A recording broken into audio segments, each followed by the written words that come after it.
Good morning, everyone. Good morning. Every single day we're getting better and better. But let's do it again. Good morning, everyone. Good morning. I wanted every single day.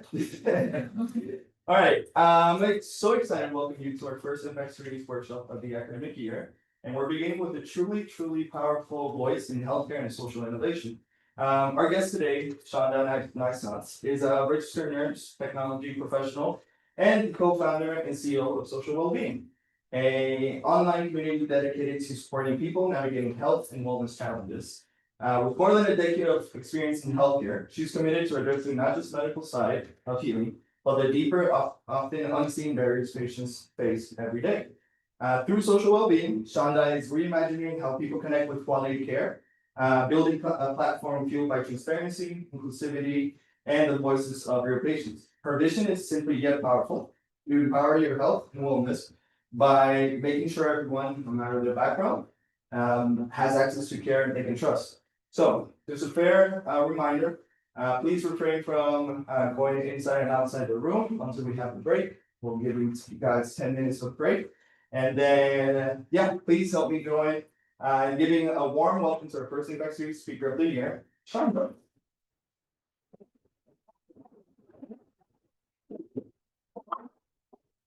Thank you, Javier. That was a great introduction. That was the presentation. So as you said, I'm Chonda Naissant, registered nurse, healthcare, digital health product professional, turned CEO and co-founder of Social Wellbeing. And today I want us to talk about the power of your voice and the impact that it can make in your health and wellness journeys. So a little bit about me. I'm born and raised in Kansas City. I'm originally from the Midwest. As you see, I'm from home of the Chiefs. Do we have any football fans in there? All right, okay, I see a few. So we're not starting off the season very good, but we're gonna make a comeback. Also known as the City of Fountains. So fun fact, like years ago, back in the early 1900s, Kansas City had all of these fountains, and they were actually used as water basins for horses. But now we have all these fountains now that just kind of make the city look a little more beautiful. And also the home of barbecue. So if you haven't been there, I would say that's the best place to get some. I have two siblings. The top is Chloe. She is 14. And the bottom is my brother Kelsey. He is named after the Chiefs player, Travis Kelsey. So you see, he has his jersey on. He's pretty good with the ball too. My parents right here, my parents are retired law enforcement professionals, so I went completely different direction from them. My dad is a retired military colonel and Florida Highway Patrolman, and my mom is a retired detective. I have two kids. One is in law school, one isn't. You can guess which one, right? My daughter is 19 years old. As you can see at the top, these are two different graduation pictures. She actually graduated from FAU at the age of 18 with her bachelor's. So we had two graduations in 1 year. We had May with her high school graduation, and then we had December with her bachelor's. So she's currently studying.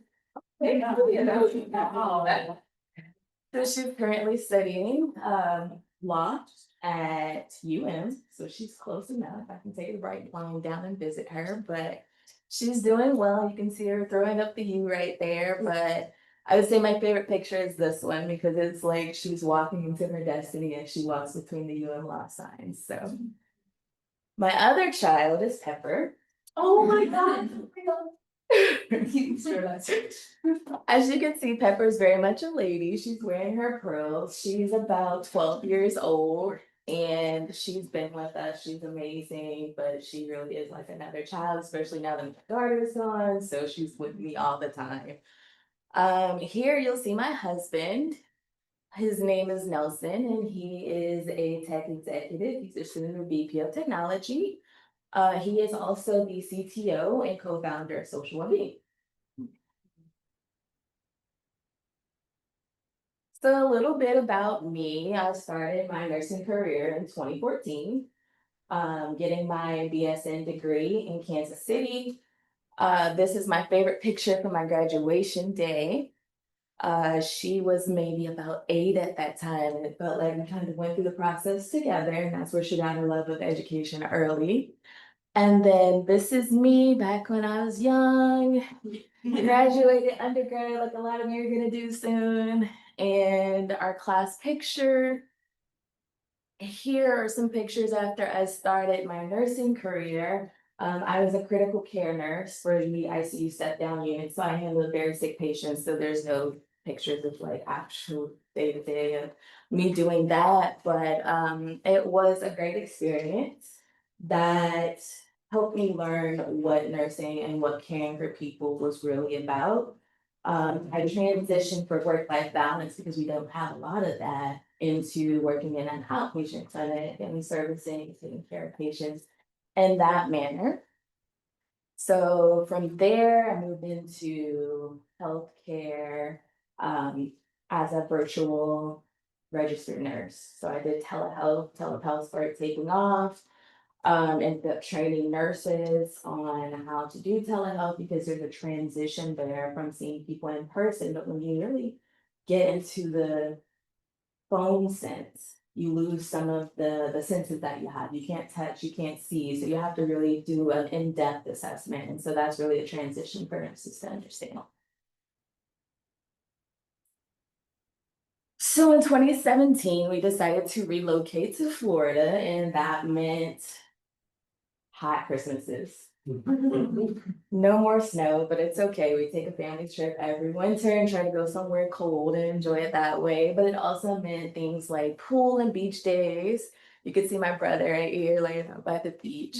Going to festivals and Dolphins games. Are there any Dolphins fans in here? It's okay to be honest. I know they don't do very well, but but we go. My husband is a big Dolphins fan, so we're a dual household, I like to say, when it comes to football. These are my girls down here. So my daughter is a true Florida girl. She's been here, I would say, more time than she was in the Midwest. So she says she's not going back. This is home now. And so just this picture is just her and I together, seeing her grow into a young lady. Now we're gonna make it interesting. We're gonna go a little deeper into my career. So here I am in this lonely graduation. This is when I went to Nova for my master's in nursing informatics. I always had an interest in technology, working with a physician. They would always call me and say, hey, help me with this EMR, help me with this system. So that was something that I loved to do and knew that I wanted to take a different transition instead of the traditional nurse practitioner path. However, I graduated in COVID. They sent me the cap and gown and they said, hey, here's your virtual graduation. So that's why these pictures are just us at the house dressed up. The things that happen, right? So from there, this is why I said it gets interesting. I was able to obtain my first job out of grad school for a health insurance company. And I realized that my love was for digital products. I loved the opportunity to take technology and create solutions that help not only my peers, but patients also. And so I think sometimes we may think that we have to touch people hands on and like, oh, nursing is the only way that we can help people. But there are other ways that we can provide impact. And so I took the step into that position and I had my dream job and I was doing very well at it. And I was promoted within a year. I was taking products to market, but at the same time, I was on top of the world. I was like, this is where I'm supposed to be. I'm never going anywhere. Like, I'm gonna stay here forever and be one of those people that retires 25 years from here. And so I had the goal to use technology to make impact for both sides. When you're working in the hospital, you're only working, making an impact for the patients. And there are a lot of people that are involved in developing technology for healthcare professionals that don't understand the workflows, don't understand the needs of the clinicians that are doing the roles. And so that leads to creating products that really don't help us. They actually become more of a burden. They become more of a hindrance. They become additional tasks that take away from patient care. So in my mind, I wanted to impact that and support my colleagues and say, be that voice to say, here's how we can make that better. Here's how we can improve this. And so that's what I was doing. But I also realized that there were a lot of barriers when you're in a capitalistic driven enterprise. The focus is the money, and the focus may not be on improving areas that you want to improve. So I had to really deal with, am I really making the impact that I want to do? But in my mind, right, we always think, oh, it'll get better. And so I'm like, I love what I'm doing. If I just simply work hard and keep moving up, keep progressing up the ladder, then I can really make impactful change and really help the doctors and the patients. But then suddenly, that's me. We're gonna pretend like that's me, right? That's me falling off that mountain all the way down. In 2023, I was laid off. I was laid off, and it was the oddest thing because I was the only one that actually had been in the healthcare industry for, X number of years. And so I'm like, how is this happening to me? And so that was something that I had to deal with. And you find yourself in your dream job and you're doing all these amazing things. You're being promoted from senior product to director, portfolio director product. And then you find yourself here. So that definitely gave me a million emotions. Different things were going through my mind because how did I get here? I did everything right. I did everything that I was told to do. But yeah, here I am. So I want to take a minute because this is something that's not talked about often. Have you ever had one of your family members or loved ones laid off? Yeah, it's a lot. It's heavy. And if you're out here and you're adulting and you have bills, you have responsibility, you need to keep a roof over your head. And you find yourself in a situation where all of a sudden your income is gone. Have you ever found yourself in a situation where you were sick? We just had a huge pandemic with COVID, but it can be that, or it could just be anything in general where we had to manage your sickness and manage your study. I can relate. So while I'm getting the news of the layoff and things of that nature, I had been spending a lot of time trying to work on my health because I was having some health issues that a lot of women deal with called fibroids. And they were interfering with my quality of life, but yet I was expected to go and be productive and be amazing. And so I was trying to find doctors during my free time and going and doing all of these different things while balancing work. And then suddenly I found myself knowing that I need the healthcare and our healthcare is tied to employment, no longer employed. So I decided to take the time to focus on my health and find me a new job. That's not me, by the way, that's just Seth. Oh. So this picture right here is real. This is from my LinkedIn, and out of this 483 total jobs, 207 were spent after I got laid off. 207 applications and not a single job offer. So it's all about perspective, right? I could look at that like, wow, is it me? Is there something wrong with me? But I choose to look at it now in my current position, this is what I'm supposed to be.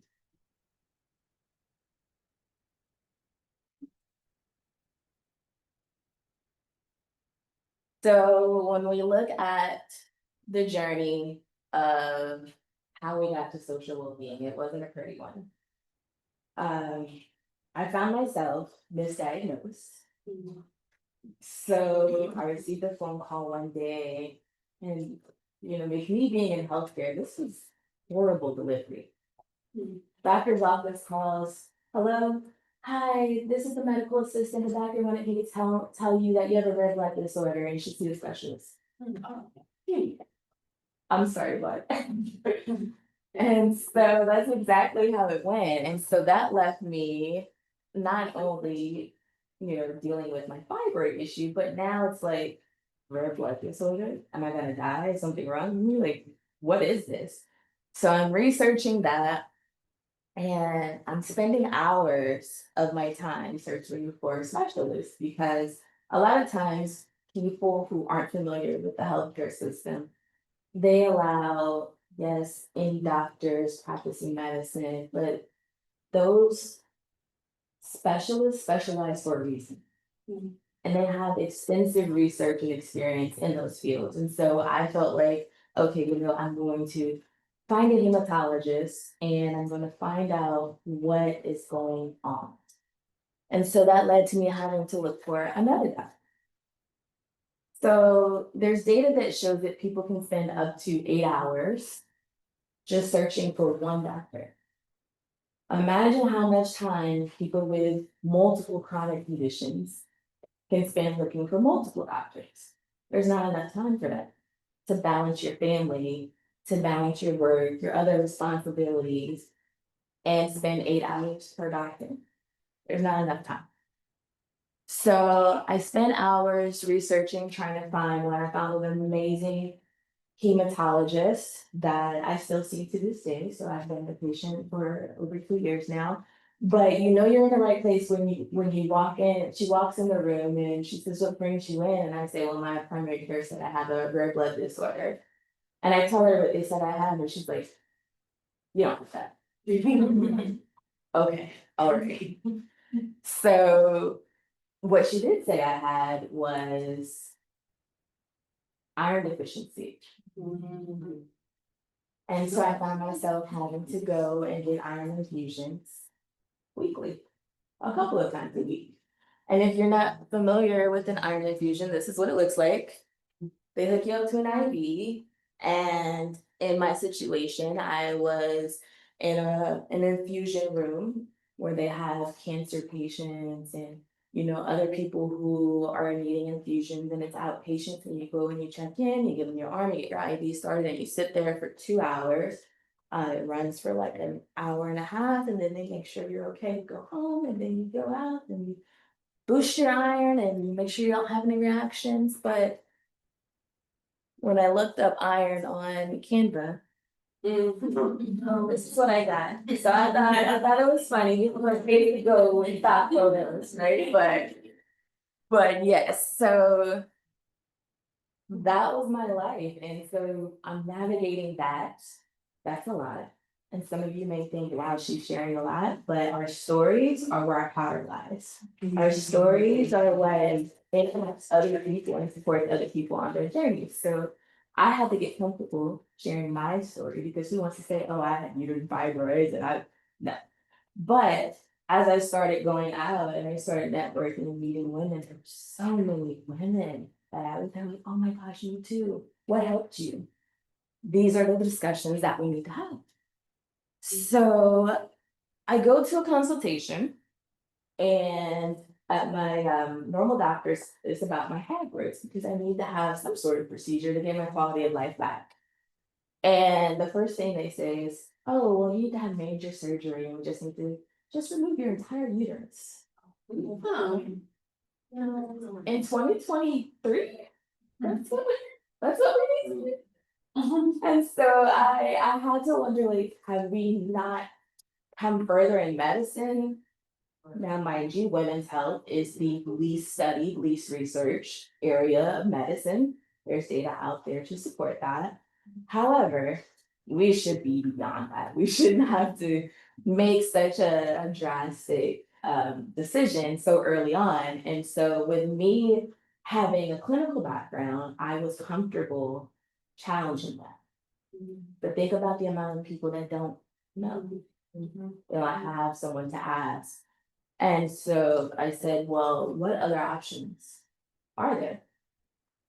And she said, I said, there has to be something better, something less invasive, something, that is new. Or she's like, well, there's a new procedure out there. It's niche, but I'm not trained in it. What does that have to do with me? So she provided me with the name of the procedure. And so what does that do? That gives me another task, right? So now I'm searching for another surgeon and I'm also researching this procedure. And during that process, I'm wanting to speak with people who have this procedure. How was the experience for you? Did it help? What was your quality of life like after? Was it worth it? But I couldn't think of anywhere to talk to people, and I'm watching YouTube videos and all these different things on this. And so after researching that procedure so much, I actually found a doctor in Miami who is trained on that procedure. And so my husband said, well, let's go. So we drove to Miami, and that's about 2 hours in traffic for us. And I had the consultation, and the doctor was amazing. The first thing that he said was, you're too young. I don't want to remove your uterus, also called a hysterectomy. He said, here's what you're a candidate for. And that's what you want. You want someone that's going to listen to you, someone that's going to take your needs into consideration. So he gave me options. Here are your options. Option one, this is how invasive it is. This is how long you'll be down. This is the risk associated with it. This is how it could impact you in a few years with the return of the fibroids possibly and the percentage associated with that for each option that he gave me. And then he said, he didn't pressure me. He said, go home, talk to your husband and make a decision that's best for you. I said, oh, I like him. I'm like, I'm gonna send everyone to him. I like him a lot. And so I ended up having the procedure, and during the entire process, I'm just questioning, why are we still searching for doctors like this? Why are we still not having these discussions that can help someone else on their journey? If I had someone to talk to, I would know that my procedure would take at least a year to see the full results. It's like an incremental process, right? Like you'll see a little bit of improvement, a little bit of improvement, but I didn't know that because I didn't have anyone to ask these questions to.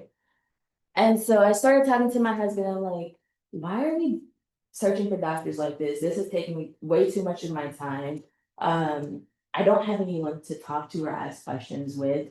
You kind of feel alone, like no one can relate to what you're going through. You have family support, but if they're not dealing with it directly, they really don't get it. So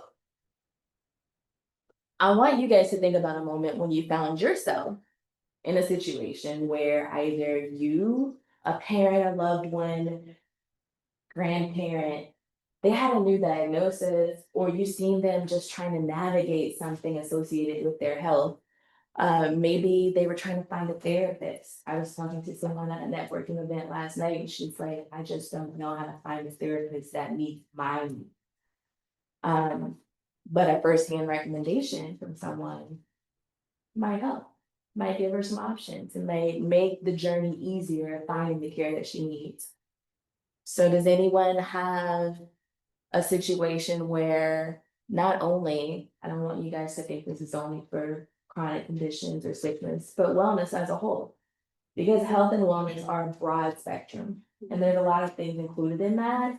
And for some reason, society doesn't think of it that way. But last night I was networking on a domestic violence, women's empowerment. And we were discussing how domestic violence impacts your mental health. It impacts your self-esteem, your confidence. your ability to care for yourself in a way. And so if we're not having these discussions, if we're not opening up the dialogue, then how can we use our journey to help other people? There's a lady that I met, and she was telling me that she had a fertility journey. And she kept her infertility a secret from everyone in her family, mother, siblings, closest friends. She said it was the most alone time in her life, and she didn't tell anyone. And I'm like, wow. She said she would listen in on her husband's conversations just to make sure that he wouldn't tell her because she felt ashamed.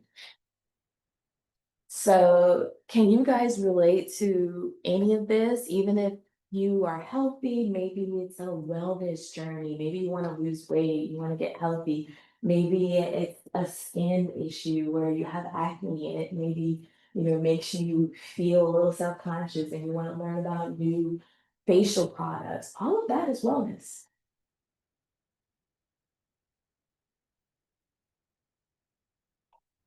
So, can anyone think of, as you're going on these health and wellness journeys, no matter how minor or major they may be, sunscreens that don't leave a cast, eczema cream to reduce flare-ups or calm a flare-up, whatever it may be, it doesn't have to be something major.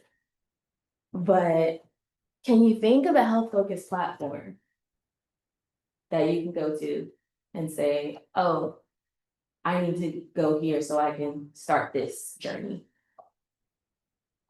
I couldn't either, so I created it. So this is Social Wellbeing. I'll go more into detail a little bit later, but Social Wellbeing is a peer-driven online health and wellness platform.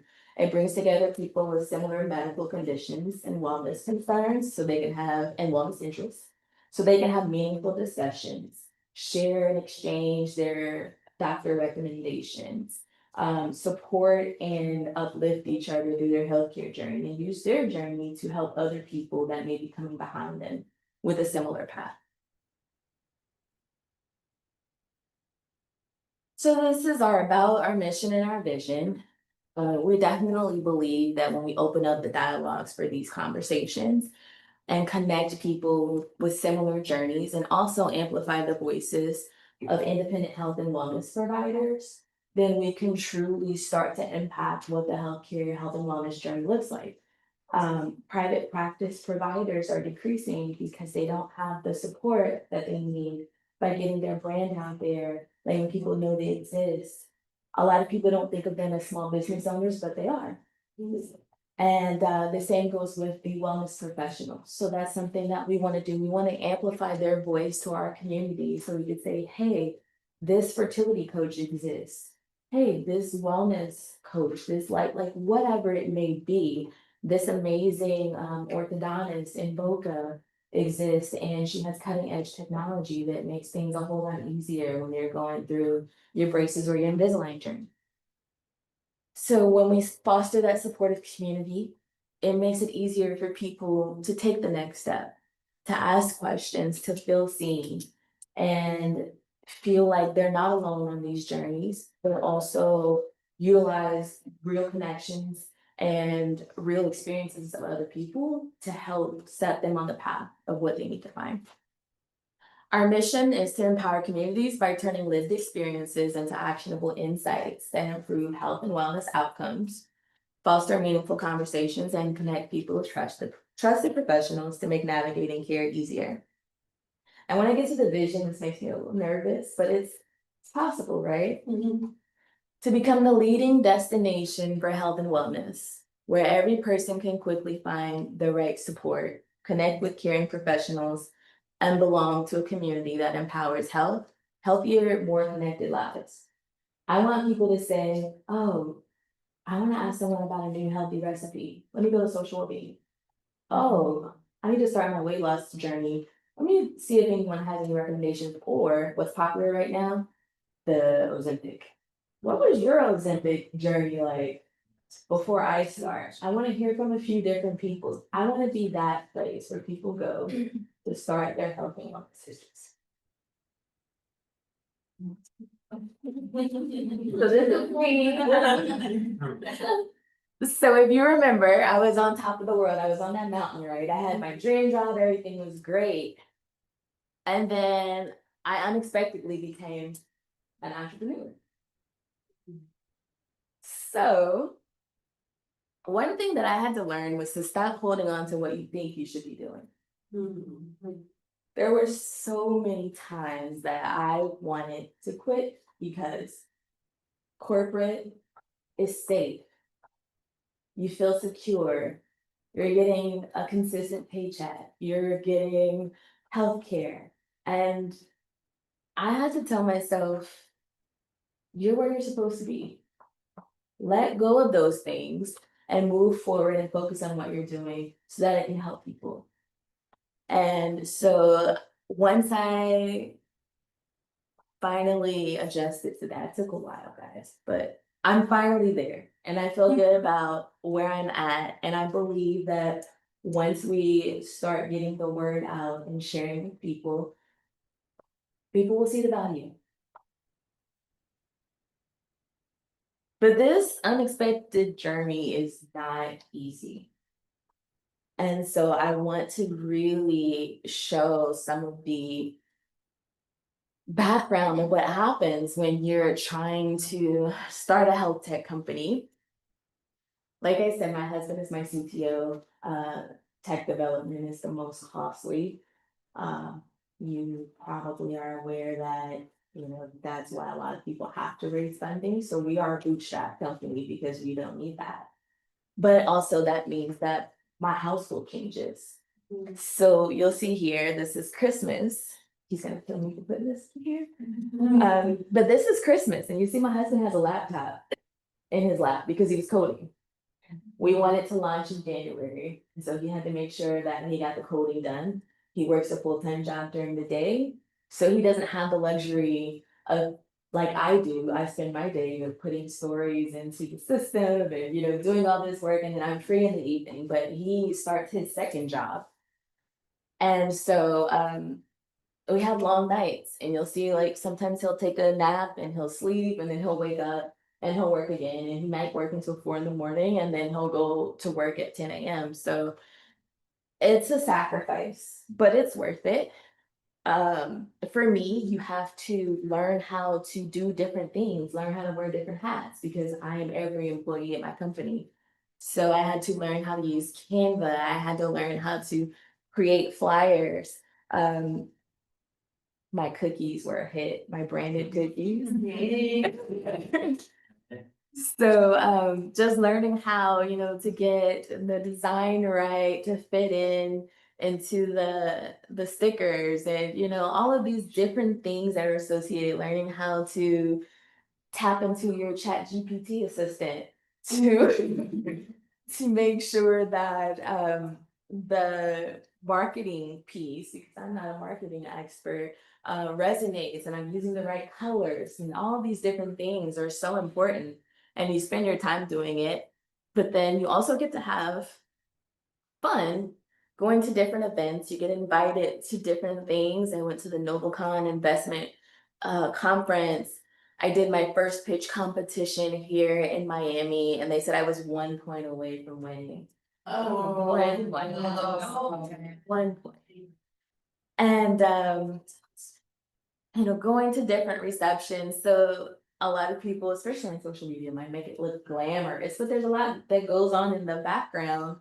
And we had to spend a lot of time in standing meeting on Sunday, and we would meet and talk about the platform, what changes need to be made, what needs to be done during the week, what milestones we're trying to hit, and really focus on the vision that we were bringing together. So it can be lonely. Entrepreneurship is not something that a lot of people understand. Your family, your friends, people think, oh, you work at home, you work for yourself, let's go hang out, let's do this. No, I need to lock in. But then also you face a lot of rejection. I don't know how many times before when I first started this, I had never heard of social entrepreneurship, social impact. So I didn't know that there was a tribe of people like you all that I needed to connect myself with. And I found myself misaligned. I was more in the capital driven side of entrepreneurship where everyone's looking for a $1 billion unicorn. And when you misalign yourself, then it's easy for you to start to doubt yourself because people are going to say, oh, no one cares. No one wants that. No one's going to use that. It's not really a big thing. And so that led to a lot of self-doubt and a lot of rejection. So you have to make sure that you align yourself properly in the spaces that you need to be in for what your venture is. And that will come with support and information and everything that you need to keep going. So everything that I went through there led me to build this platform for people like you. Social Wellbeing is perfect for anyone that uses the internet for health or wellness searches. It's built for people like their parents who may be trying to support themselves and their aging parents. We have a care community. That's the discussion piece that I was talking about. That's where people can come together and have healthy health and wellness related discussions. They can take it to the hyper local level. So if you're looking for a wellness class, you can just simply say wellness class, select Boca, and ask if anyone has any recommendations. There's a traditional find a doctor feature where people can search, rate, and review doctors. I'll give you a secret. We're taking it a step further. And we are really going to, when we launch this part's not in the market yet, only the first two. But when we launch this, we're really going to work on bringing together the holistic view of a doctor's profile. Right now, you're doing all these different places, trying to look at their YouTube, their Instagram. So we're going to take a unique approach with that. So your voice is impactful. And I want you to realize that you unlock that power when you share your experiences with other people.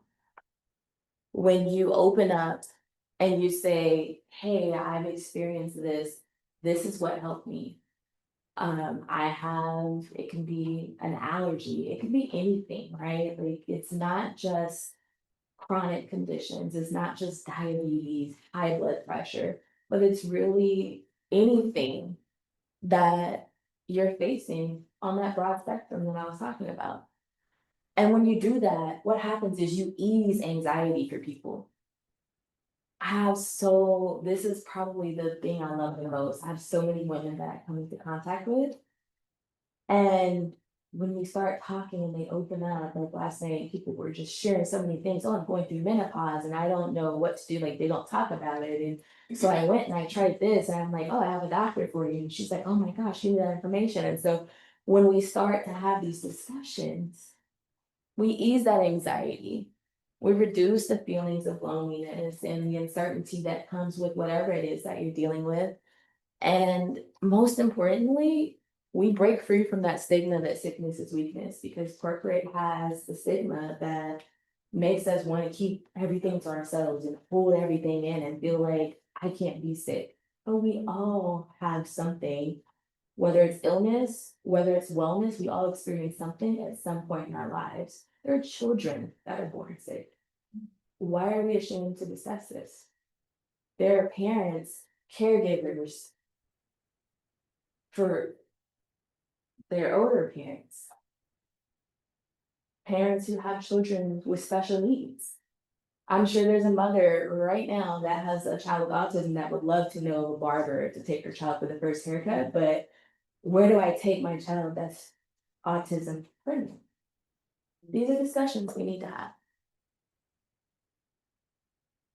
So over the next 3 years, this is how I see our impact. I want us to simplify the health and wellness journey by making it easier to take that first step, whether it's weight loss, whatever it may be. And then I want us to improve the way that people search. I want to save people time. I want people to have a starting point to say, let me go here so I can get 5 recommendations, create a post, get 5 recommendations, give me a targeted approach that I can search when I get off work. Become that go-to place for all health and wellness conversations, searches, and support when you need it most. If any of you ever use any health or wellness groups, they're all spread out everywhere. Like, it's hard to find them. We want to have all of that in one location. Elevating the small businesses, we want to amplify the voices and the visibility of those wellness professionals and those private practice healthcare providers that are doing amazing things in the community that people don't know about. And of course, we want to build that supportive community that reduces the loneliness in life's most vulnerable moments. So I think I'm right on time, guys. Perfect. All right, so we'll take a break. So now I want to give you a glimpse into how we're planning to make that impact. And just give you a little tour of social well-being, and call out a few unique things that we're doing on the platform. So here is an example of a review. We allow users to make usernames so the reviews can be more detailed and transparent. Our care community is where the discussions happen. You'll see over here on the left, that's where you can use your tag to select your cities that you want information and to be notified about. Any health, wellness announcement or event can be posted here. There's also reviews. When you go to discussions, you can see all the discussions that happen. Someone here was looking for a new dentist in Wellington and Delray. They shared information.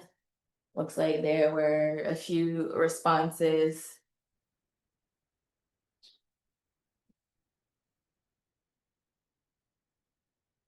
This is website version 2. So this is the review section. There's okay, going back here, sorry. So this is the review section where every provider is found. So we're gonna type in a doctor's name. This is actually my hematologist that I love, Dr. Gupta. Within the community, you'll be able to see what the provider's average rating from web sources across the internet, so you don't have to search. You'll be able to see their social well-being rating and any review that comes into the platform will flow into here if it's 4 stars or higher because we're focused on quality. It makes it easier for a user to see what the good reviews are, especially if you see a lot of them. Then you're like, oh, this must be a good doctor. You can then click on the doctor's there's a link for a social well-being profile at the top, and you can go to their full profile and see all of the reviews.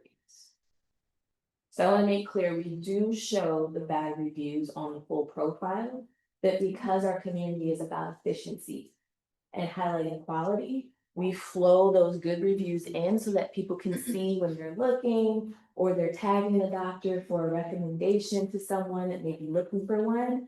They're able to see that right in the community without having to leave and go back and forth. So enough talking again. Let's take out our phones.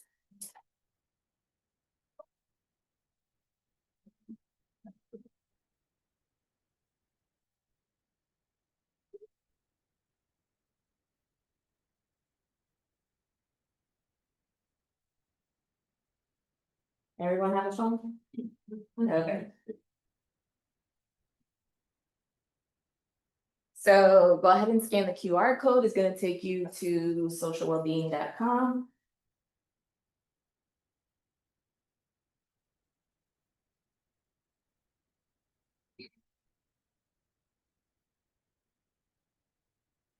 All right. Everyone at socialwellbeing.com? Yes. All right. So next I want you to click Care Community at the top of the page. Click on the Care Community and sign up. Fill out all of the sections. Your name is not going to be visible, even though it asks for your first and last name. but your username is what is going to display. So that way you can have the privacy to be transparent, to be vulnerable, and to share as much as you would like without people knowing who you are. For example, on Google, when we did research, people said we want to leave transparent reviews, but we don't want our colleagues, friends, family, everyone knowing what is going on with us. The reason that I do ask for your first and last name, let's say that you leave a review for a doctor and a doctor is like, I don't know if that was a patient that I've seen. We'll ask your permission to pass that information on so they can try to resolve the issue and get you taken care of. So go ahead and create your unique username. And then when you get inside, I want you to click on Florida. And just let me know by a show of hands when everybody's ready to move forward. Says on client's name, new registrations are not allowed to your address maximum. Is anyone else doing that? Yeah, it's just, you just need to take a second, like 5 seconds to refresh the page and it'll work. Okay, so you were able to get it? Yeah, afterwards, yeah. Okay. All right, we'll use research, guys. Super fun.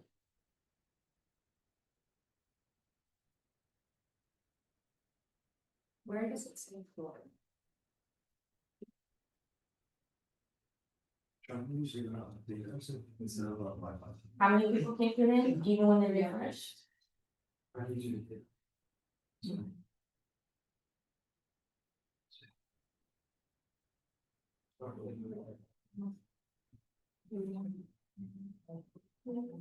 Yeah.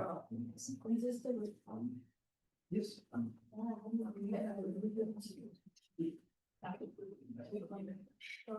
If it's not working, try and use your data instead of Wi-Fi. This is probably the Wi-Fi that's off. It probably is, you're right. If you're on your link Wi-Fi, it's actually working. I got just. Yeah. Okay, you're in. Okay, perfect. Okay, I'll give it a full minute. This circuit's under a little bit now. You will get at this time. You got it.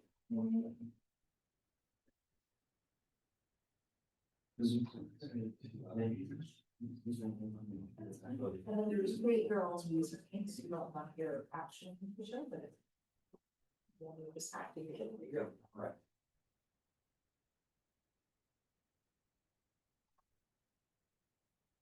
Does anyone need help? Oh, good.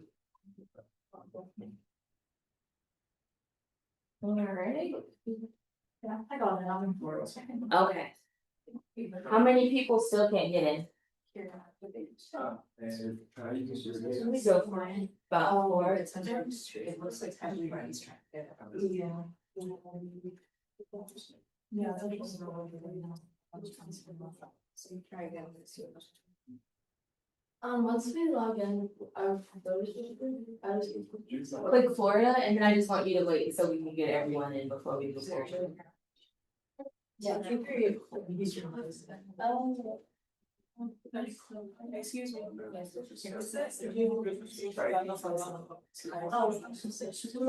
Yeah.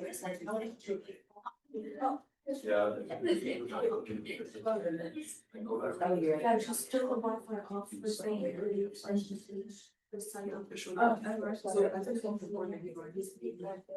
just like the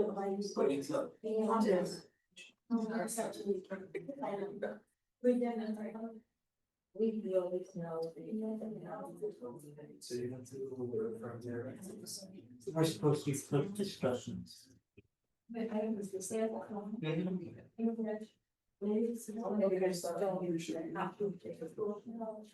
Oh, the hamburger. I have it. Oh. Okay, thank you so much.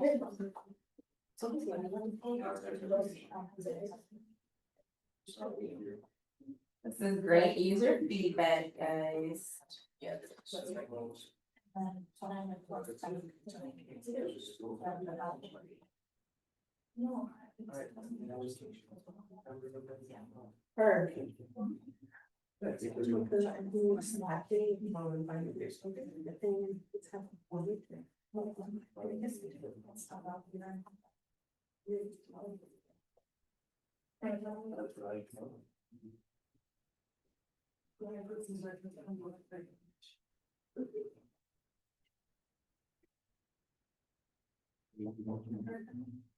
And everyone raise their hands who have logged in. Alright. Okay. Well, I guess, can anyone raise their hand and needs help? Yeah. Alright, we have one up here. When you're not talking to them. Who raised their hands? Yeah.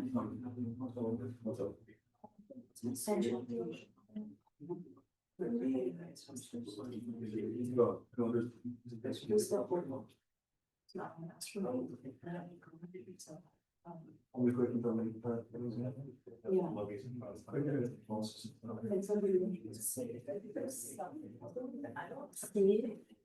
You don't have Florida? Do I just switch it up? Grab something again.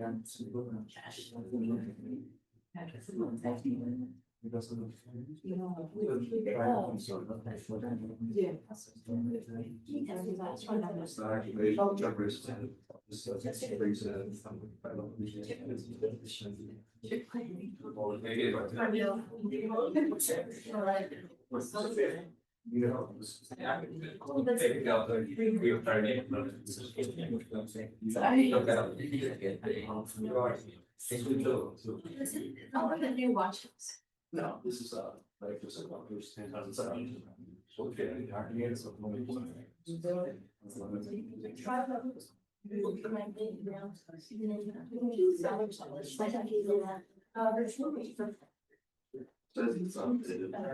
That also New Jersey. We're on the live and sword. Oh, so. That's your outside. Okay, that's the top. So really, so yeah, it's like. I was just. It's just this year, man.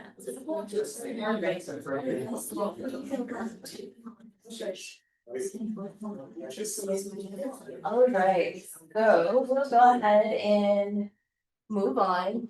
So everyone's clicked Florida, that's it, right? Yeah. Okay, so now I want you to go to your hamburger menu at the top next to that magnifying glass. And I want you to ensure that under your tabs that you have both overtone. If you don't, click the little pencil next to tags and add Boca.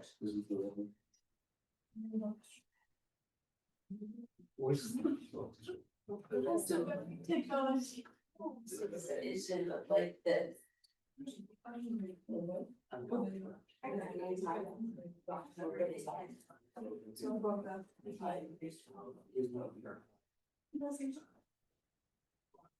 All right, does everyone have Boca added now? Do I have both that? What?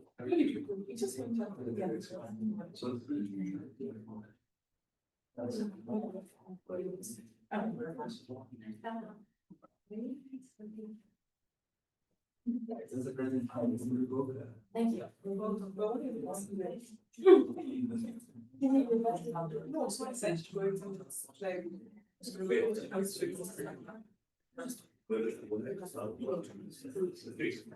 Yeah, so I do want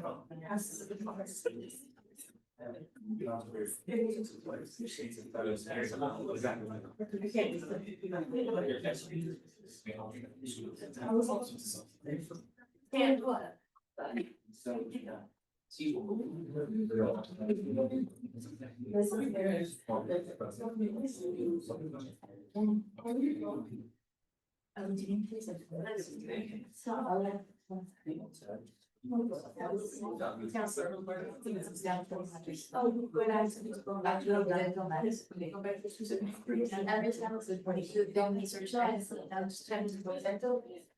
No, no, it's never been, yeah, that's the future, oh, it's.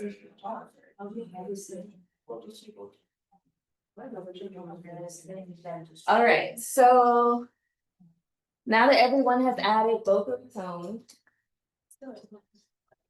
you want to click on discussions. So you would go to the hamburger menu again on mobile and you would click discussions under Florida. If you don't have Florida announcement events, discussions and reviews, then that just means that you may have only added the state and not the other options. So let me know and I can help you really quickly. This is great feedback because all of this stuff should auto-populate based on your location.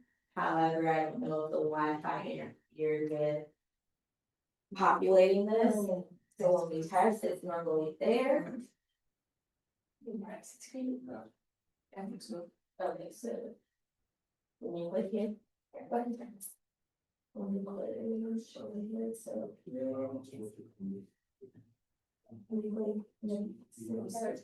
Next to the categories. And you see how each different. You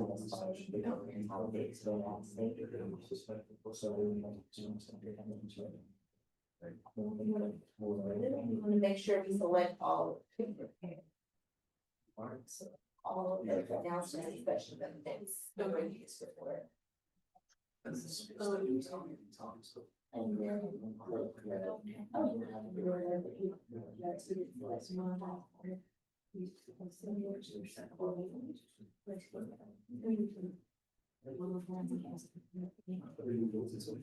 Yeah. All the green, all the green, the announcements. If anyone needs help, speak out. All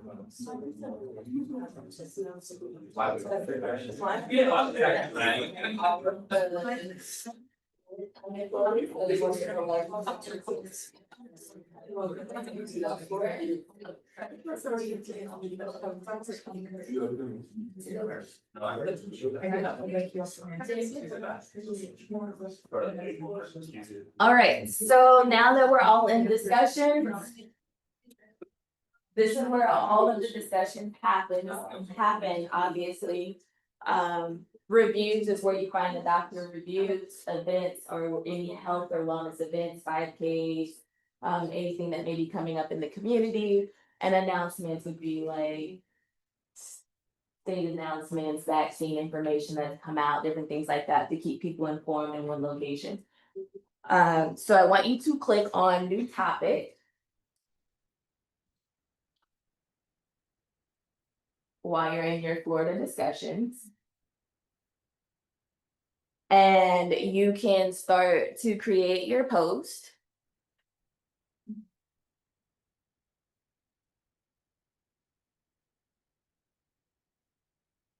Make sure that your title is long. Because we want to make sure that anything we're posting is added value, so we don't want to be vague in our titles, so we have a requirement for the title link. So that people get a little bit of insight on what they're providing. Is it new topic? New topic. Oh. We're making time.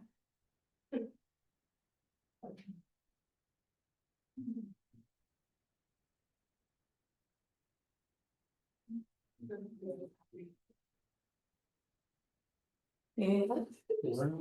to be like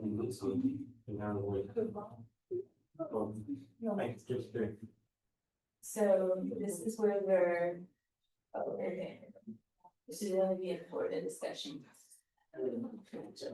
And then this is where you wanna make sure you're kind of representative. Both.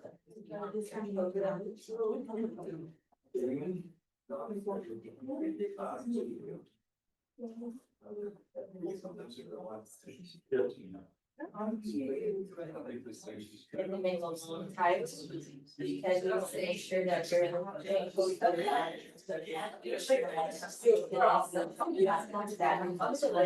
then your body's out there.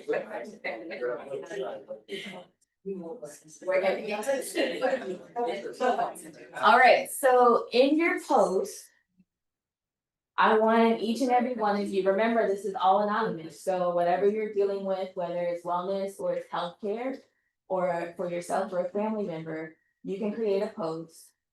And what we're going to do is then, once everyone creates one, then you're going to respond to at least one. At least one. One that's valuable to you. If there's more than one that adds value to you, then you can respond to multiple, but no one's using their real name, everyone has a username, so you can feel comfortable sharing this information, and you may find someone in this room that's dealing with something similar, or have a family member with something similar. So make sure that you see your Boca tab. And when you're ready to respond, you'll just go back to discussions and it should be shown by the ladies. What if we use their real name? Right, so, yeah. Oh, you create a username? No. That was not 3 ladies. That's right. Everybody didn't know that.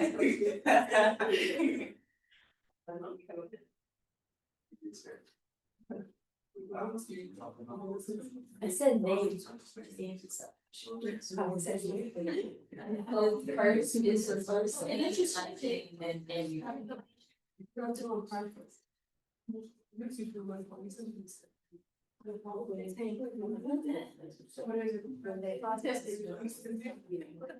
Maybe it's just a appreciate right there. Everything we're not supposed to and Yeah. I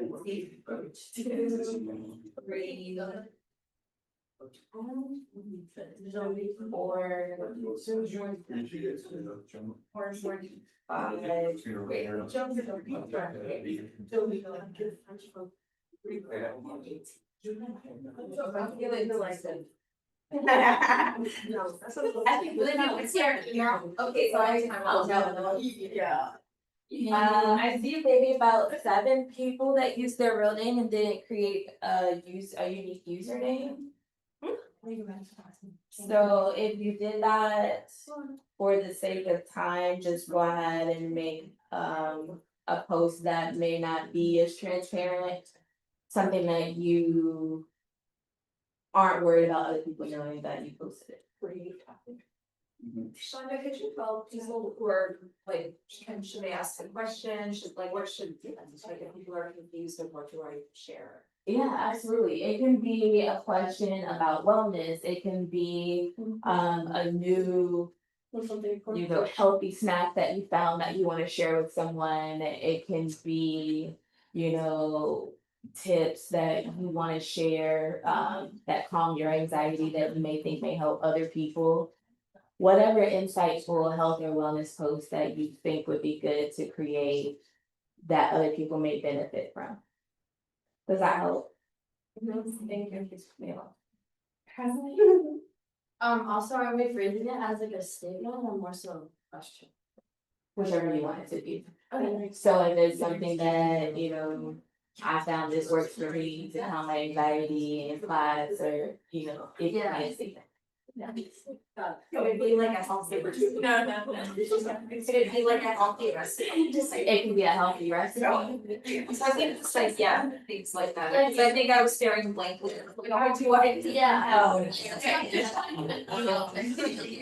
almost, like even like a. Not posted on Instagram. Yeah, it can be like, has anyone tried, therapy, or anyone have treatment, all of that on the wellness page. Facial cleanser, whatever it may be.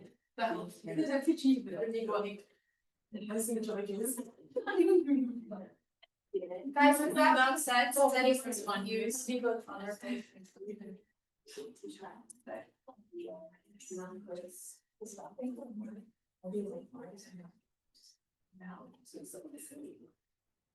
All right, I'm starting to see them come in. So when you created yours and you click create post.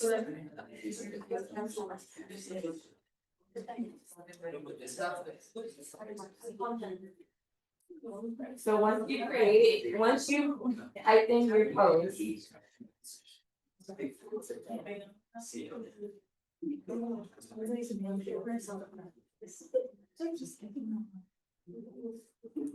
So once you typed your post and you, like I see someone did Miami, I can still see that, so that's okay.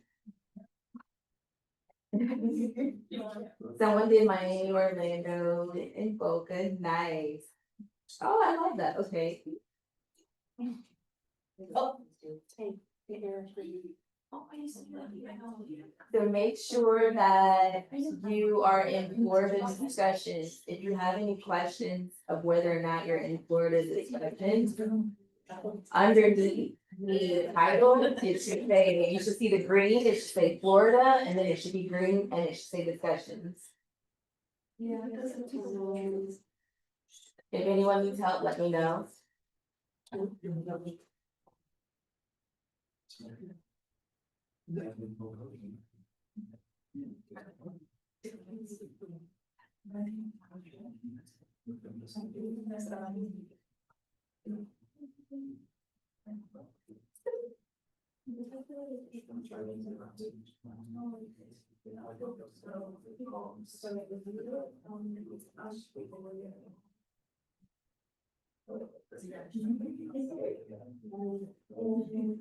If it's long enough, then that's fine. But you'll get a notification like it pop up or something to make your title on it. But I didn't. So.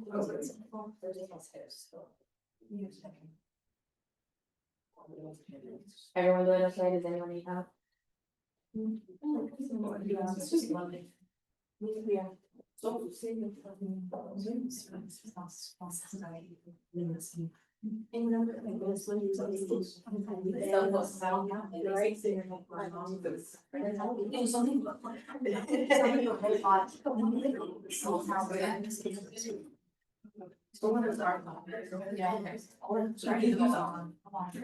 Oh, it's from a girl.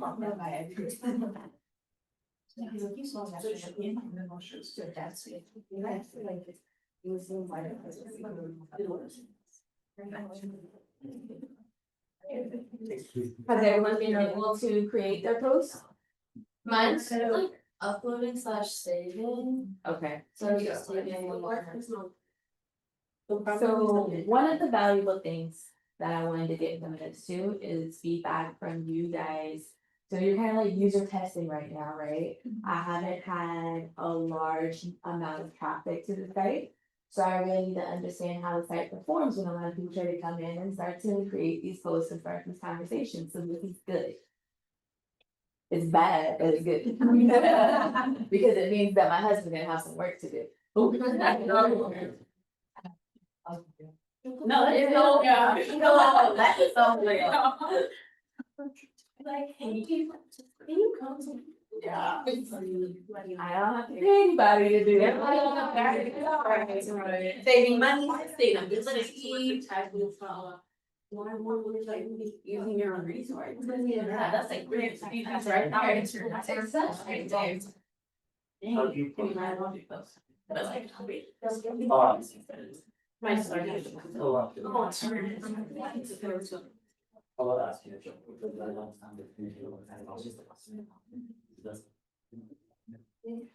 Posting there on the website, it's their own thing, but it was like, just think of phone promotions, so I'll say it's not, I don't. But I was still like, it was how it's happening, you can post it, but then again, well, I don't, if you like, then if you don't see something, you don't have to like, get in your head, it's like, go.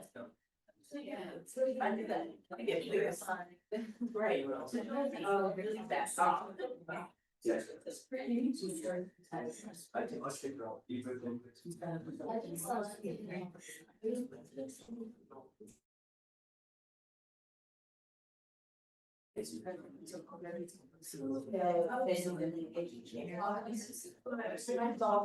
Yeah, it's been. So how to like.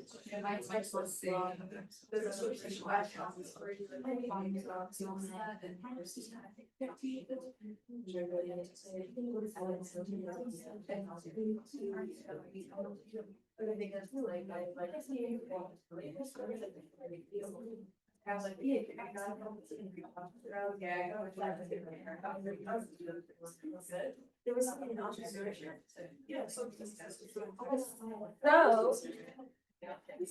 the good and bad news is we crashed the site. Hey. We crashed the site. That's good feedback. So that's excellent feedback, right? When you sit at home and you test this a million times, you test it yourself, your tech person tests it, everything works perfect. You don't have a lot of users to really determine how it's gonna function when other people use it. So this is valuable for me.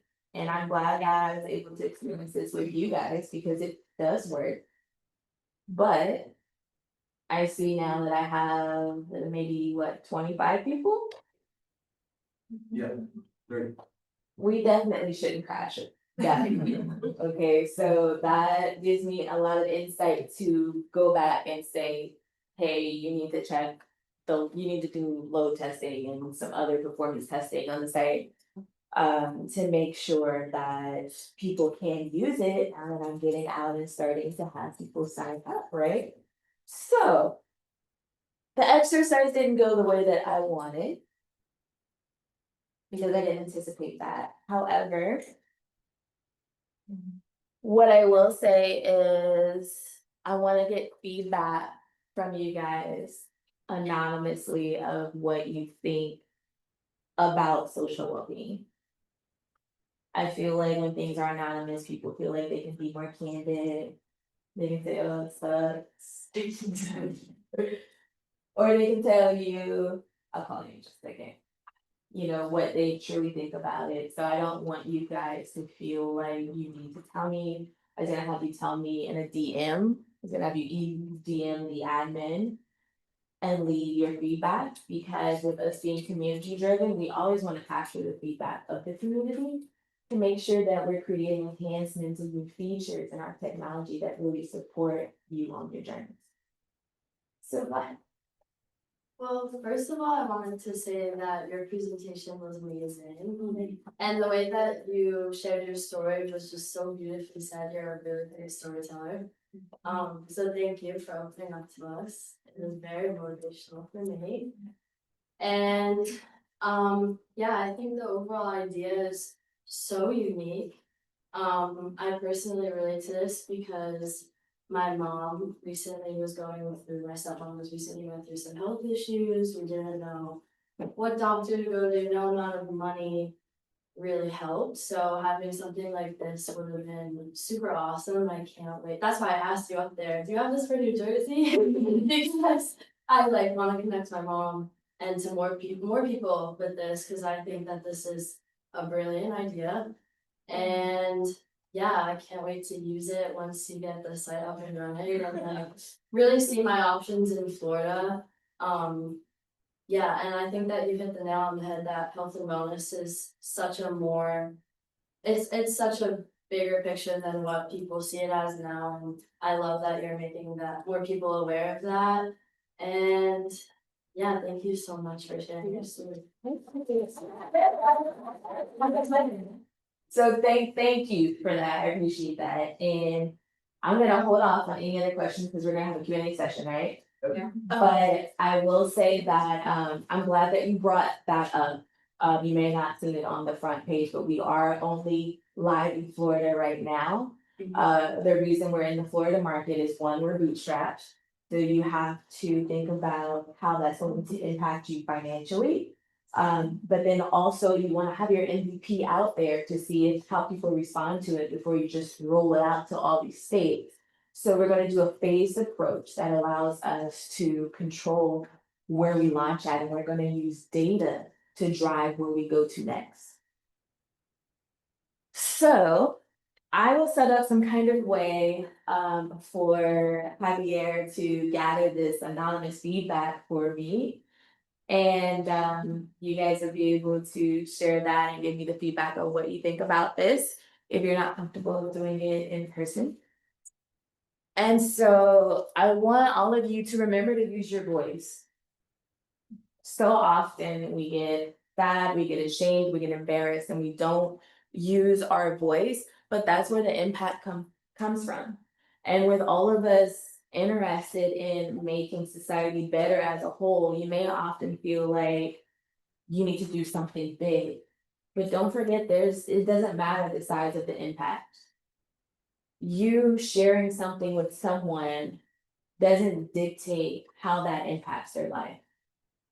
The smallest thing, for example, my daughter had eczema flare up on her face, breathing out, first week of law school.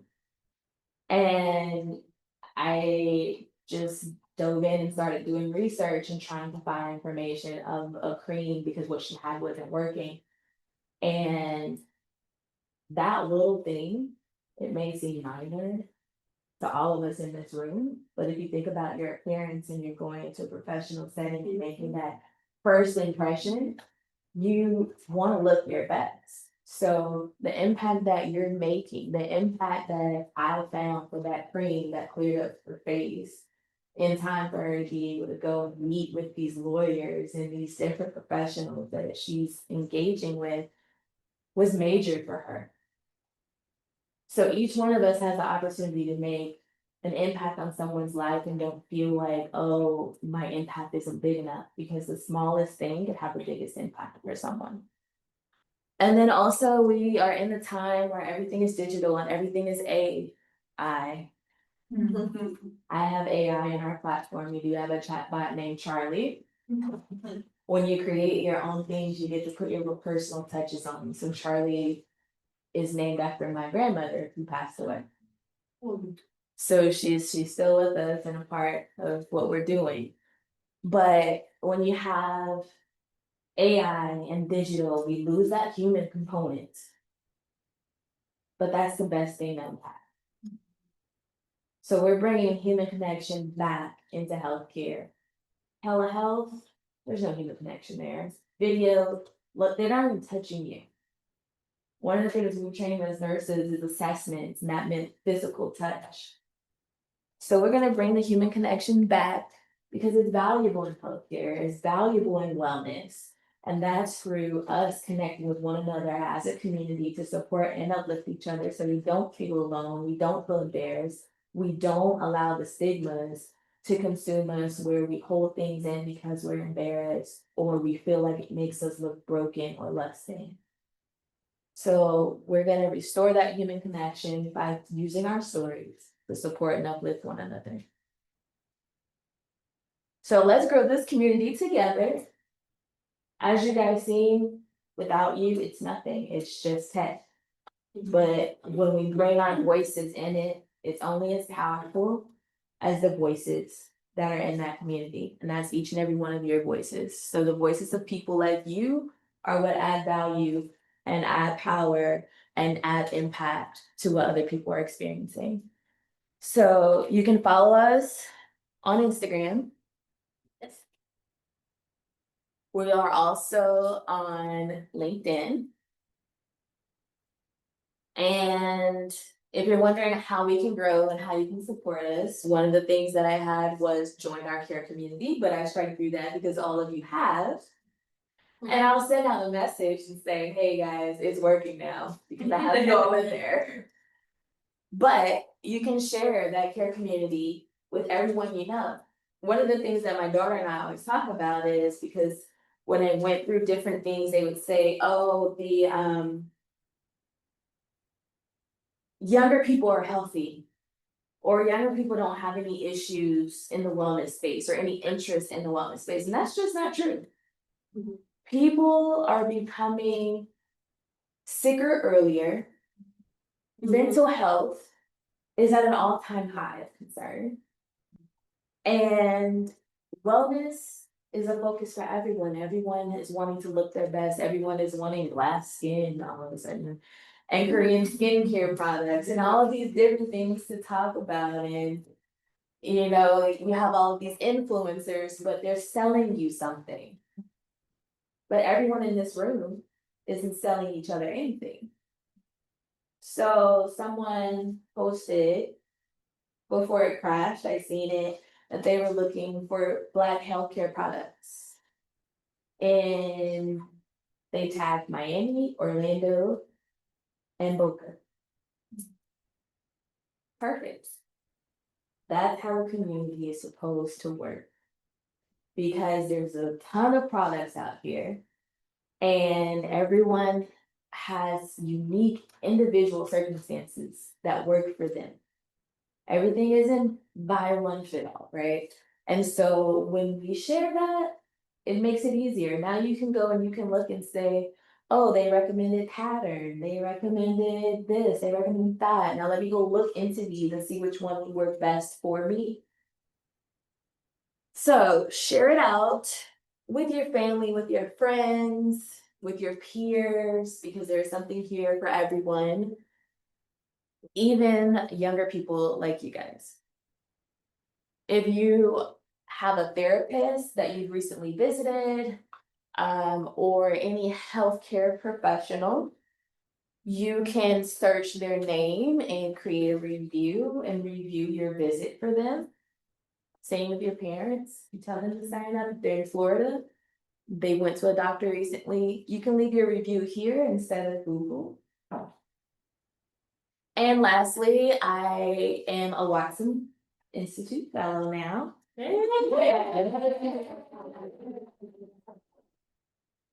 So there's a base camp coming soon. And you guys are getting the inside scoop.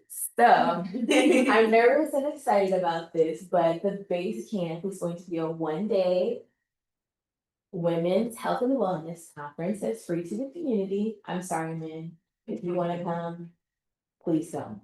Yeah, I will. You are not excluded, but women's health is often overlooked, so we wanted to be able to bring them together, because if you think about it, women are often the catalyst of healthcare for their husbands, their children, their aging parents.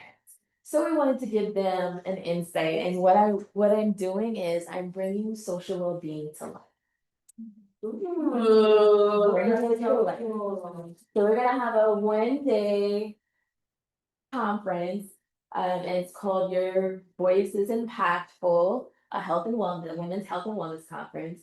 And I believe it's going to be sometime in November.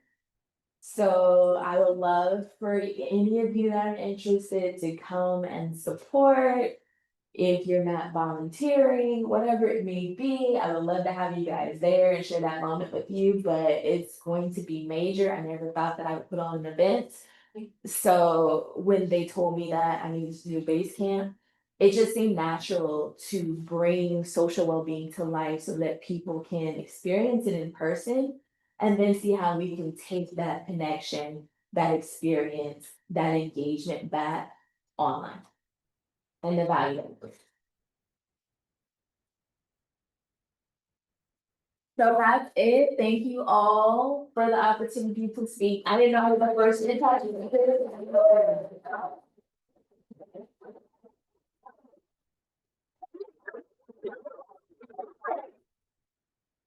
Am I on time? Yes, Okay. nice. Can I ask the first question? Well, you're taller, so I see your arms. Thank you. Thank you so much for your time today. It's been wonderful. Thank you. Will you please elaborate on how you became a Watson Fellow? Some of these students are not fully aware of what that means or what that process is, and this is the only university in the country where the Watson Institute is. However, Watson Institute is in many places, and you've gone through that process. Could you please give them a few details so they can understand the recognition of a fellowship like the Watson Institute that you received and which one that is? Sure. So I was recently told by Sarika that there's going to be applications opening for a Watson fellowship. And before she had even told me, I had been approached by the Watson, what is she? She's on the search, global search. The global search team. And it involves an application, an interview, and then they go back and they reconvene and have a discussion and select ventures to participate that are focused on social impact. So I am new to the program. We are only on week 5. We just finished week 5. But I am a Venable Fellow, so they have they start with an immersive where everyone meets in Colorado at the headquarters, right? But that part wasn't something that I was participating in, so all of my experience has been virtual. And I will say that this has probably been the best part of my entrepreneur journey. I feel like I finally found my tribe. It's not driven by the focus of capitalism, but it's driven how we can impact people and impact society. So I'm sitting on calls with all of these entrepreneurs, whether it's sustainability or whatever it may be, and everyone just wants to do something that helps. A lot of them are nonprofits, I'm for profit. So it really doesn't matter, like, if you help people, the money will come. So I'm a firm believer in that, and I had been in spaces previously that was like, oh, you're not making money right now, like, it doesn't matter. And that's not the case with being a Watson Fellow. I'm a Venable Fellow, and we meet 3 times a week for 2 hours. And they provide excellent mentoring resources, insights. I'm even going to have the opportunity to work with Capital One's team. Yay! So that's nice, like, just to have those opportunities come and people see you for what you are and what you're doing and not try to turn you into something else. Like, I've had people say you should charge people to be, why am I charging to help people? So that's my experience with Watson, and that's where the base camp came from, where that they want me to host. So I'm working on trying to pull that all together in such a short amount of time. So I might in Abramson and I found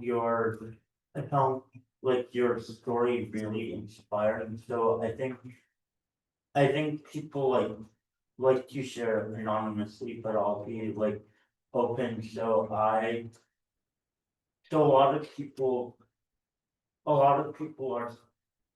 have certain struggles that they hide from like public view in fear of negative judgment, but I've definitely had my fair share of like physical and mental health, like I've had concussions, had really bad like migraines, I've had like mental health like issues, like, but there have been ups and downs, there have been really good days and really bad days, and I just, so at Watson, we each have our initiatives, and my initiative is bridging the gap between like college and neuro. Like, so providing support and mentorship to neurodiverse college students to pursue their dreams outside of college so that they can thrive. And so I'm going to do this by creating an app, and I found it really helpful that you have an app. So what are the steps to creating the app?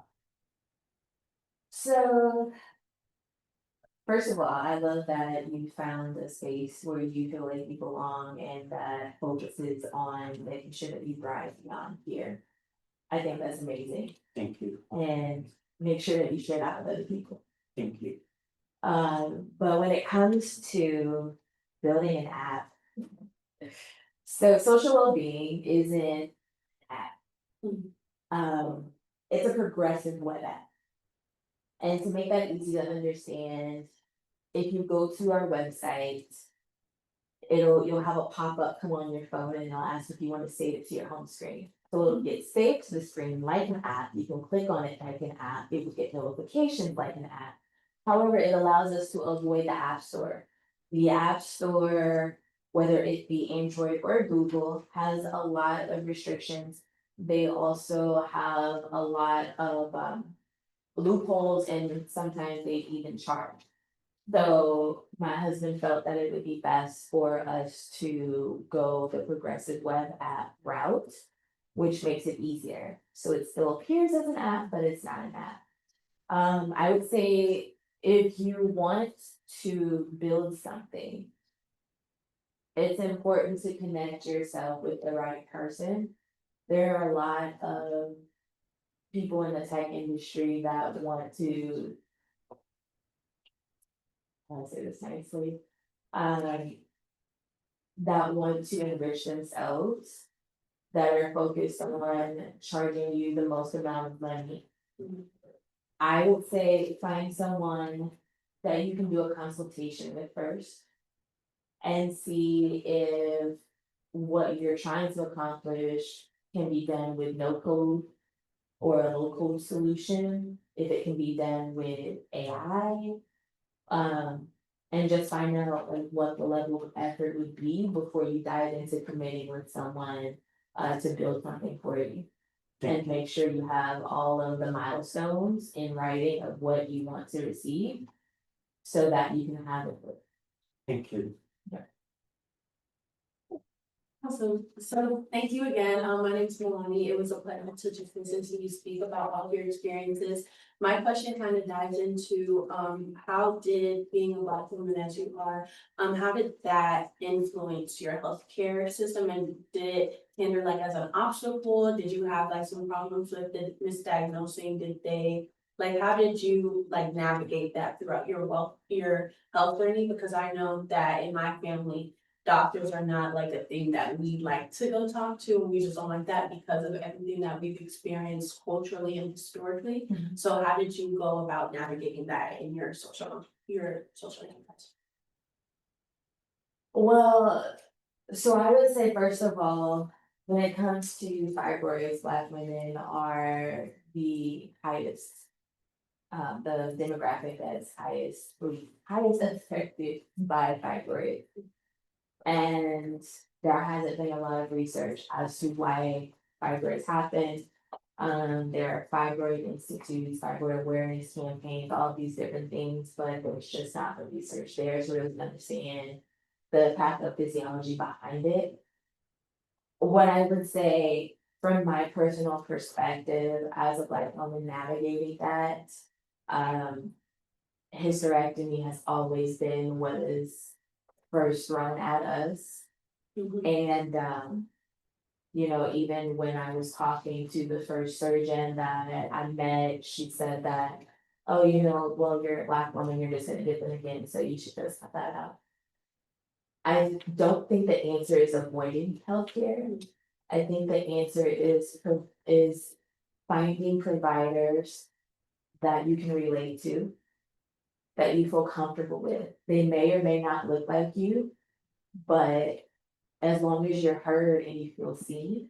So when I went to the surgeon that actually did my procedure, like I sent my daughter to him now, just because she's of age and, you know, get her women's health checked and make sure that she's good, but because I know she's going to be comfortable there, she's going to be heard there.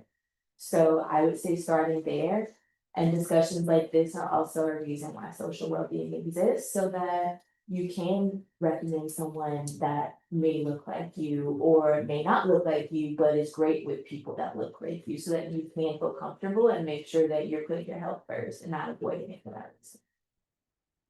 Thank you. I want to say thank you again for the presentation. It was really inspiring listening to your story. I also don't want to sound very money driven, but I have to ask your web app, what are your revenue streams like? So we're very new to the market, we're early stage, so we're pre-revenue, right? We're going to stay pre-revenue probably until the end of this year. what we're doing is trying to grow the user base. There's no value to my providers and my wellness professionals for a subscription service if I don't have an audience to put their brains in front of. So we haven't launched that part yet. So when we build up and grow the user base and we start to see traction there, then we're going to launch, potentially, I'm believing this is gonna happen at the end of the year, maybe December, where we're gonna take pre-orders because pre-signups. Because I have providers and wellness professionals that are already interested in being in a subscription service and being early adopters and being on the platform. So we'll start to generate a little revenue there. And then next year, we'll probably start to really get into generating revenue for subscription. Thank you. Yeah. Thank you. First of all, thank you so much for sharing your journey. I myself doing a lot of research because I'm a youngest in family and I'm like a nurse for my like uncle and aunt. And in this summer, I did so many like research. As we told, it really takes time and you don't know who to pick. Thank you so much for your platform. I'm wishing you the best and I'm excited to use it. And my question will be a little bit not about your business, but about your path. You shared when you are in the top of the world, but then you are in the lowest. But there is a gap between like how you manage it. And my question is, what will be your advice? Can you deal with this period? How not to fall into depression or like how to motivate yourself to be again in the top of the world? I love that. So I would say for me, I fell fast. And one of the things that I focused on was family. And I think that the things when things go bad in life, we have to focus on what we have that's good. And so I maintain my joy every day, just hanging out with my two kids, playing with them and acting silly and just having fun and knowing that this isn't gonna last forever. But as I started to really realize like you're gonna go on this entrepreneur journey, I never wanted to be one. So when I went on this journey, I don't know any entrepreneurs, I don't have any family members that are entrepreneurs, especially tech entrepreneurs. I didn't know what to expect. But I will say that this journey isn't always glamorous. And it's important to have a circle that you can be transparent with and say, I'm not okay today. Entrepreneurship is highs and lows, and those highs hit, like, it's like, oh, this is amazing. But when the lows come, I have moments where I cry. Like if you are on my LinkedIn, you will see me make these transparent posts like everyone acts like it's okay, but we should talk about the mental health and things that come with entrepreneurship more often. And so, having a supportive business partner that understands how it goes and that every day is gonna be good, just checking in with each other. How are you today? Are you doing okay today? Like, no, today's not good, my site crashed. No, but I'm fine. But I learned that that's really helped me to stay aligned and to stay focused. So just focusing on where I'm going and what I have now and not on what I don't have. Thank you. What of us in this room and in this school are international, and as you yourself know, it's hard enough for Americans to figure out the US health system. But can you imagine how hard it is for people who just basically came here and are trying to go to the doctor, get their blood work? So I was wondering, how do you define your target audience and how do you customize your website based on that? Because I'm trying to start something of my own too, and I'm also defining who my people are. Also, I want to be. So really to be transparent with you when it comes to the website, that's something that I'm constantly working to perfect because I'm not a marketing person. So making sure that my message is clear, concise is something that I'm actually working on right now in the fellowship. So that is going to be very helpful to have professionals who are experienced in that. But when it comes to your target audience, like mine is anyone 18 plus that uses the internet for online health and wellness search. But then you have to start to drill down, because you can't boil the ocean and target everyone. So you pick the demographic that you can target easiest, that would bring the most value to your platform. So for me, it's women. Because like I said earlier, they provide the support and the search and the information for everyone in their families. So we get the women, and then they tell their friends, and we can start to grow from there. Did I answer your question? When there's something broken, and did I miss something? I was wondering, how do you source these doctors or like these healthcare professionals? And do you rely on any of like Google search engine, like any of that data, or are these like handpicked? Great question. So we source our database from the public physician and provider directory. So it's free. Now the data's a mess. I'll be honest about that. The data is a horrible mess. They give you a file and he had to spend weeks mapping this data to make it make sense. But we utilize all of the information found within there. And so, for example, when we do launch our subscription service for the private practice providers, we'll be able to do a verification process to ensure that they really are a provider against the information that we have. So we have like their license information, all these different things, and then make sure that what they input matches. But it's something that took a lot of time. Places try to charge for this data. Yeah, it's a truth. Yeah, so you guys just basically compartmentalize it and just like basically broke that down, and are you going off of like the best of the best and that's what you offer first and then it just like goes down from there for like the searchers? No, for the searches, it's really driven by what people are saying. So right now we have where you can see the aggregated, the average review across platforms. It goes in a number of platforms. So for example, if it's on HealthGrades, Google, and some other site, and the average is 4.2, but we have a different approach, and I didn't get into that to how we segment the ratings, but we segment the provider and the staff so that people can see easier. Yeah, like the credibility. Yeah, have you ever looked at a Google review for a doctor as a 1 star, you're like, oh my gosh, it must be terrible, and then like the staff didn't answer my phone call, that has nothing to do with that. Yeah. So we cleaned up the data, put it in there, and it just comes up, other places may like have paid ones come up first, but we're quality driven. Awesome. Give it up for Chonda. Just one more. When you realized you're going down the entrepreneurial path, how did you feel? Did you feel more scared and nervous than excited and motivated? Of course, I followed it as much as I could. Someone asked me about this last December and I said, oh no. Oh no, I'm not doing that. So yeah, absolutely. I think it's natural to feel that way.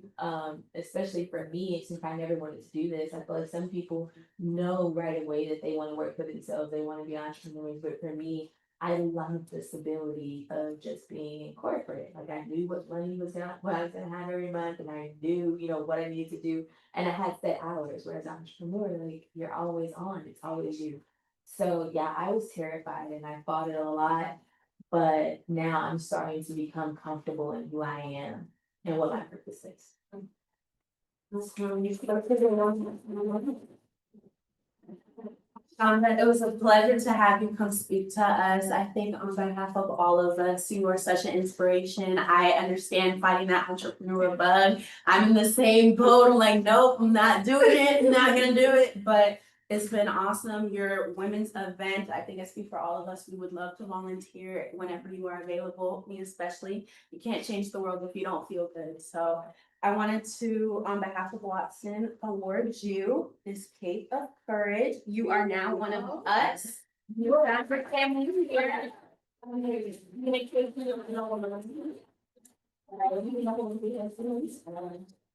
Maggots. Awesome. Awesome and welcome. You are now.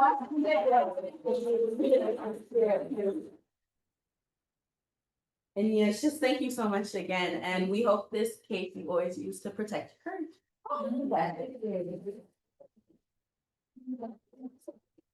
Thank you all for being here for the first Investors Worship of the Academy year. Let's give it up for Chonda again. Now, let's transition into a quick group photo, and then you guys are free. Enjoy your Friday. All right? Thank you. Thank you. Thank you. Yes.